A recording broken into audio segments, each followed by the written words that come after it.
होली की आत्मा। बचपन से शहर में रहने वाला मनोज इस साल होली की छुट्टियों में अपने गांव दुर्गापुर वापस आता है, जहां उसे देख पूरा गांव खुशी से झूम उठता है।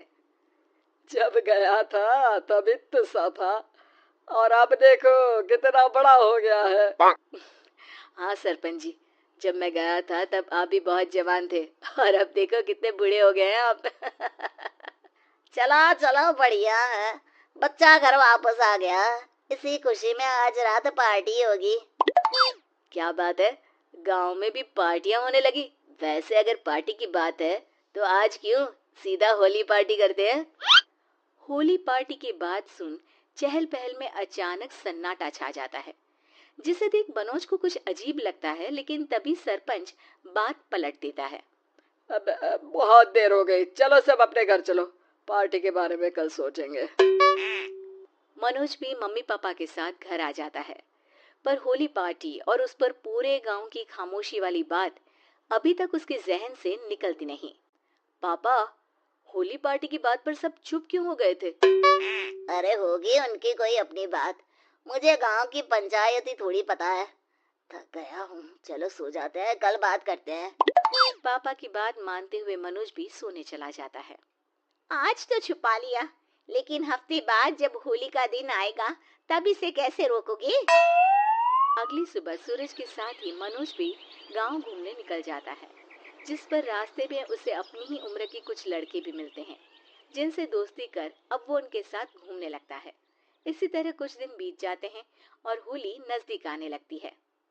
दोस्तों, होली में 4 दिन ही बचे हैं, पर गांव में उसकी कोई तैयारियां क्यों नहीं दिख रही। क्योंकि यहाँ होली नहीं मनाई जाती। अरे पर ऐसा क्यों। वो राजा भूषण। अरे तुम 4 दिन के लिए आए हो, क्या इतना सोच रहे हो। चलो कुछ खाने चलते हैं। इसी के साथ एक बार फिर होली की बात को टलते हुए देख मनोज को शक होने लगता है। वो घर पहुंचते ही इंटरनेट पर अपने गांव और राजा भूषण के बारे में जानकारी निकालने लगता है। क्या, मुझे आज तक ये नहीं पता था।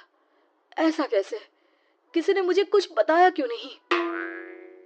सारी जानकारी लेने के बाद मनोज गांव वालों या अपने मम्मी पापा से कुछ पूछे बिना खुद ही उसकी सच्चाई के बारे में छानबीन करने लगता है, जिसके चलते वो राजा भूषण की हवेली में पहुंचता है। वाह, क्या हवेली है यार। पर क्या यहाँ सच में कोई भूत है। हेलो भूत जी, कोई है क्या। हम इस साल गांव में होली सेलिब्रेट कर रहे हैं, क्या आप उस पर थोड़ा इंटरव्यू देंगे। मनोज के ऐसा बोलते ही गांव में तूफान उठ जाता है और हवेली में रखी सारी चीजें हिलने लगती है। एक अदृश्य शक्ति मनोज को धक्का देकर हवेली से बाहर निकाल दरवाजा बंद कर लेती है। ये सब देख मनोज हैरान रह जाता है। क्या अभी मुझे हवा ने धक्का देकर बाहर निकाल दिया। मेरे होते हुए इस गांव में कभी होली नहीं मन सकती, इसलिए दोबारा ऐसी कोशिश भी मत करना, अंजाम बुरा होगा। आवाज सुन मनोज हैरानी से इधर उधर देखने लगता है, पर उसे कोई दिखाई नहीं देता। वो गांव वापस आ जाता है, जहां तूफान की वजह से सब कुछ तहस महस हो चुका होता है।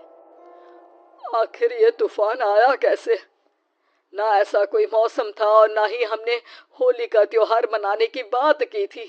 सरपंच की बात पर कोई रिएक्शन दिए बिना मनोज चुपचाप अपने घर चला जाता है। इस तरह देखते ही देखते होली का दिन भी आ जाता है और मनोज रंग लेकर गांव में निकल जाता है, लेकिन गांव पूरी तरह खाली होता है। अरे त्योहार का दिन है, धूमधाम की जगह मातम क्यों मनाया हुआ है। मनोज की आवाज सुन सब अपने घर की खिड़कियां खोल के घर के अंदर से ही उसे वापस जाने के लिए कहने लगते हैं, पर वो किसी की नहीं सुनता। तुझे पहले भी समझाया था, अगर होली खेलने की कोशिश भी की तो अच्छा नहीं होगा। अरे बात मान लो बेटा, तुम्हें सच नहीं पता।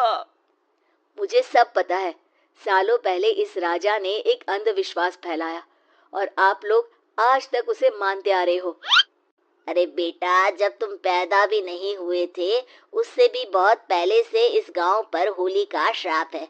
अगर गांव में होली का त्योहार मनाया जाता है तो प्रलय आना पक्की बात होती है। राजा भूषण इस सब में नहीं मानते थे और त्योहार मनाने लगे, जिसके चलते होली वाले ही दिन पहले उनके बेटे की और फिर उनकी मृत्यु हो गई। तभी से गांव की रक्षा के लिए उनकी आत्मा उस हवेली में रह रही है। सबकी बातें सुन मनोज उलझन में पड़ जाता है। सोचना भी मत मनोज, अगर तुमने इस परंपरा को तोड़ने की कोशिश भी की तो उसका परिणाम इस गांव और गांव के लोगों के लिए अच्छा नहीं होगा। मुझे भी यकीन नहीं हो रहा कि आप लोग एक बेतुकी बात को मानकर सालों से रंगों के त्योहार को मातम की तरह मनाते आ रहे हो। मनोज किसी की कोई बात ना मानते हुए पूरे गांव में रंग बिखेर देता है, जिसके तुरंत बाद वहां तूफान के साथ बिजलियां गरजने लगती है। अचानक मौसम में ऐसा बदलाव देख जहां मनोज कंफ्यूजन में आ जाता है, वहीं गांव वाले डर से सहम जाते हैं।